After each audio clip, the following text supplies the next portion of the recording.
दोस्तों, तो जैसा कि आप लोगों को पता है कि हम जा रहे हैं हमारे वर्कशॉप के लिए जोधपुर। तो पहले हम जयपुर पहुंचे और यहाँ के फेमस टूरिस्ट स्पॉट को हमने एक्सप्लोर किया, जो कि आप मेरी पिछली वीडियोज में देख चुके हैं। रात जयपुर में गुजारने के बाद सुबह सुबह अर्ली मॉर्निंग ही हम अपना होटल छोड़कर जयपुर रेलवे स्टेशन वॉक करते हुए ही पहुंचे।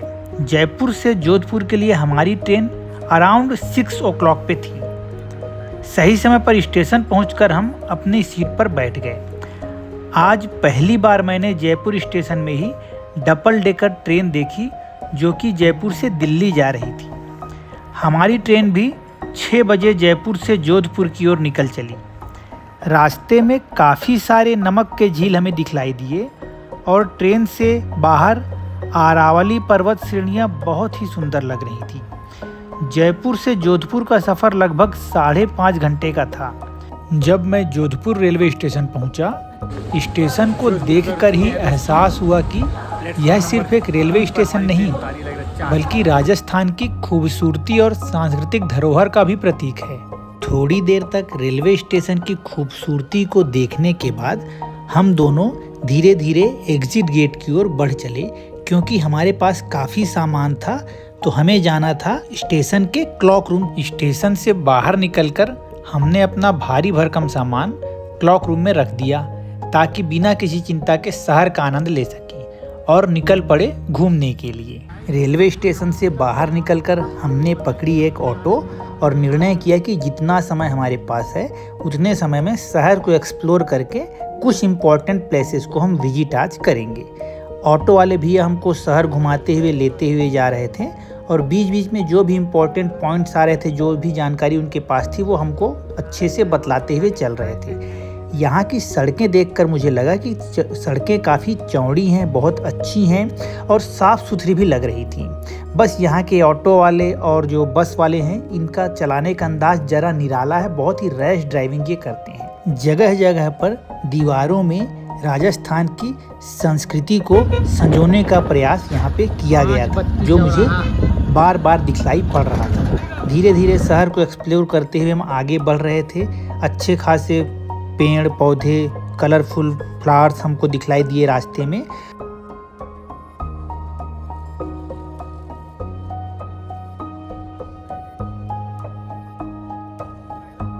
राज परिवार के कॉलोनी को पार करते हम आगे बढ़ते जा रहे थे। अब मानो ऐसा लग रहा था कि हम स्वर्ग की ओर आगे बढ़ रहे हैं, मतलब कि क्योंकि ये पहाड़ी इलाका था, तो पहाड़ की ओर हम चढ़ाई चढ़ रहे थे। क्योंकि हम जा रहे हैं फिलहाल उम्मेद पैलेस देखने के लिए। ये देखिए, दूर से आप लोग को ये दिखलाई दे रहा है, कितना अद्भुत, कितना भव्य और कितना सुंदर ये दिखलाई पड़ रहा है। दूर से ही हमें क्लियरली विजिबल हो गया था। उम्मेद भवन पैलेस जोधपुर के राजसी वैभव का प्रतीक है। इसका निर्माण महाराजा उम्मेद सिंह जी ने 1929 में शुरू करवाया था। इस अद्भुत महल का निर्माण उस समय करवाया गया जब जोधपुर भयंकर अकाल की स्थिति से गुजर रहा था। तब वहां के स्थानीय लोगों को रोजगार देने के उद्देश्य से इस महल का निर्माण कार्य प्रारंभ किया गया था और इसका समापन 1943 में हुआ। यह महल, जिसे दुनिया के सबसे बड़े निजी निवासों में से एक माना जाता है, 3 हिस्सों में बटा हुआ है। एक हिस्सा संग्रहालय के रूप में, दूसरा शाही परिवार के निवास के रूप में और तीसरा लग्जरी होटल के रूप में प्रयोग किया जाता है। संग्रहालय में आपको जोधपुर के राजघराने से जुड़ी अद्भुत वस्तुएं और ऐतिहासिक कहानियां देखने को मिलती हैं। थोड़ी देर तक महल की गाड़ियों, महल के गार्डन और महल को देखने के बाद हम वहां बैठे और उसके बाद निकल चले ऑटो में ही जोधपुर के दूसरे महत्वपूर्ण टूरिस्ट पॉइंट मेहरानगढ़ किला को देखने के लिए। ऑटो में बैठे हुए ही हमें मेहरानगढ़ का फोर्ट दिखलाई देने लगा, जो बहुत ही अद्भुत और भव्य दिख रहा था। इस किले के इतिहास की बात करें तो इसकी नींव 1459 में राव जोधा ने रखी थी। कहा जाता है कि यह किला चिड़िया टूक पहाड़ी पर स्थित है। शुरुआत में इस पहाड़ी पर एक साधु रहते थे, जिनका नाम चिड़ियानाथ था। उनकी अनुमति से ही इस किले का निर्माण संभव हो पाया। तो किले के अंदर जाने का टिकट लेकर हम किले के अंदर प्रवेश कर गए। हम लोगों ने इस बार ऑडियो गाइड ली हुई थी, केवल एक, जो कि संदीप सर सुन रहे थे, और सभी बातों को, सभी हिस्टोरिक इवेंट्स को मुझे एक्सप्लेन करते जा रहे थे। अंदर से तो किला और भी ज़्यादा भव्य था। बस महल की भव्यता को देखते जा रहे थे और आगे बढ़ते जा रहे थे। काफ़ी सारे टूरिस्ट्स यहाँ पर आते हैं। अराउंड रोज़ाना 4 से 5 हज़ार टूरिस्ट की आना तो सामान्य बात है यहाँ पर। लोक संगीत भी यहाँ सुनाई पड़ रहा था। किले के अंदर जाने का यही एक प्रमुख रास्ता है, जो कि एकदम सीधी चढ़ाई है। इसका इतिहास जानने पर हमें पता चला कि ये मुख्य मार्ग है और इसको एकदम सीधी चढ़ाई इसलिए बनाया गया है ताकि कोई भी दुश्मन आसानी से चढ़ाई ना कर पाए, और अगर हाथी लेकर भी वो चढ़ें तो उन्हें तकलीफ़ का सामना करना पड़े। ये जो हाथों के निशान आपको दिखलाई पड़ रहे हैं, ये युद्ध में विधवा हुए स्त्रियों के हाथों के निशान हैं। पूरा किला संग्रहालय की तरह बना हुआ है, जो इतिहास और शाही राज धरोहर का प्रतीक है। राजस्थान के गौरवशाली अतीत से जोड़ता हुआ यह संग्रहालय आपको दिखलाई पड़ता है। विभिन्न प्रकार के हौदे दिखलाई दे रहे हैं आपको। ये हौदे राजाओं और रानियों की सवारी के इस्तेमाल में की जाती थी।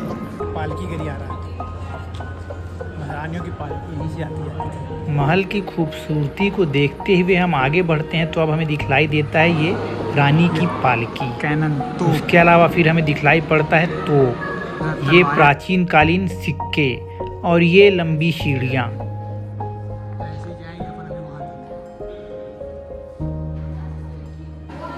सीढ़ियों से चढ़कर हम पहुंचते हैं इस कमरे में जहां रखा हुआ है राजाओं का ये कैंप। ये दिख रहा है आपको शीश महल, और ये राजसी परिवार की पुरानी कपड़े।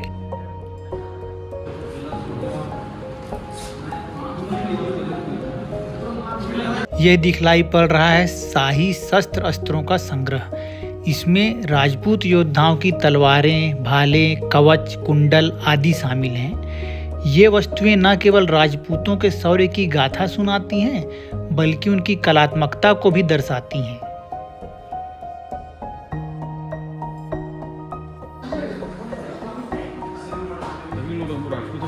यह है राजाओं के मनोरंजन का केंद्र, जहां वे पासे इस प्रकार के खेल खेला करते थे। यहाँ छोटे बच्चों के पालने रखे गए हैं, जिनको हम खटोला भी बोलते हैं। कुछ चंदन की लकड़ियों के बने हुए हैं, कुछ अन्य धातुओं से भी निर्मित हैं। ये है Moti Mahal.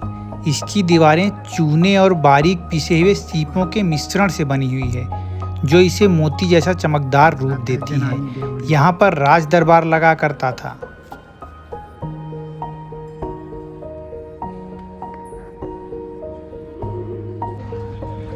Now we are going वापस, क्योंकि अब बहुत देर हो गया फोर्ट घूमते घूमते। जहाँ हमें पहुँचना है वहाँ फिर लेट हो जाएंगे ऐसा लग रहा है।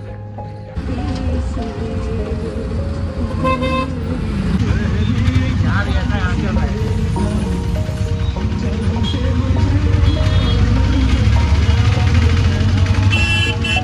सिटी बस का वेट कर रहे हैं हम लोग। बस आएगी और उसमें बैठ कर हम लोग बस में बैठ चुके हैं और यूनिवर्सिटी की ओर निकल गए हैं। बस का नंबर है 1 नंबर की बस पे जा रहे हैं। और ये यहाँ पे एक अच्छी चीज़ है, यहाँ पे ये टाइम स्लॉट्स लिखे हुए हैं बस के, कहाँ पे कितने समय रुकने वाली है।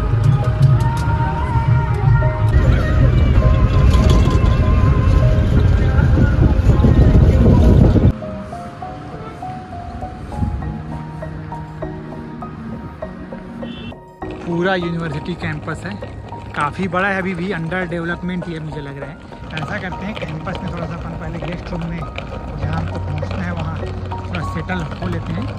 आफ्टर दैट फिर अच्छे से ना मैं कैंपस का टूर अलग से बना दूँगा, ताकि जो हमारे स्टूडेंट्स हैं उनके लिए भी बेनिफिशियल हो जाएगा। कि जो लोग पूछा करते हैं कि जोधपुर यूनिवर्सिटी कैसा है, तो वो भी उनको क्लियर हो जाएगा कैसा क्या क्या जो भी कुछ यहाँ पे होगा। मैं अभी कुछ दिन यहाँ रुकने वाला हूँ, तो काफ़ी सारी जो मुझसे कवर हो पाएगा सब चीज़ें मैं दिखाने का यहाँ पे कोशिश करूँगा आप लोगों को। कैंपस तो काफ़ी बड़ा है, तो इतना बड़ा को डेवलप करने में समय तो लगेगा। बस सामने अब दिखने लगा दोस्तों। तो रोड कुछ पर है, चलिए देखते हैं। ये दिख गया हमें अतिथिगृह, ये है। एक कार भी खड़ी है, बाइक भी है। लेट्स सी अंदर जाते हैं, थोड़ा रूम पता करते हैं, सेटल होते हैं। आफ्टर दैट फिर आपसे मिलता हूँ मैं।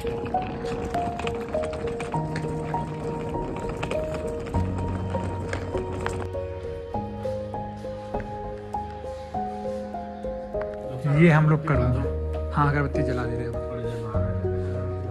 ये हमारा रूम है।